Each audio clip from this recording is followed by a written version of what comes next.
One of the issues a lot of students have been having recently is trying to open assignments through Google Classroom. When they open those assignments like a Google form or an Edpuzzle video, often it will take them to Google Chrome and they sometimes have trouble getting logged in there through Chrome. So I want to take a look at a couple workarounds and some of the things that go along with this. Let's say, for example, that I want to open this quizzes assignment in Google Classroom. When I tap the link, I should get a choice between the Chrome app, the Google Search app, and Safari. Some students have turned this off at the bottom to ask which app to use every time, and the default setting is Chrome. So when they go to Chrome, they get to the login screen, and what some students are finding is they get a constant cycle of entering their username and the correct password, but then it takes them right back to the login screen.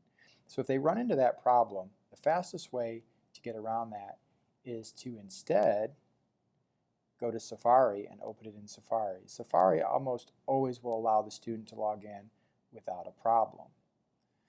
Now, let's take a look at if they've turned some settings off here. Under Ask Me Which App to Use Every Time, if they've turned that off, you may not find Safari as an option. Well, how do we get to that so we can help them change that? Under the three bars in the upper left, if we go to Settings, we'll find one of the lines there is Default Apps. And you can see in this case, ask me which app to use every time. Right now it's Chrome. I can change this to Safari, and I can also make sure that it asks me every time so that I can select between the different apps.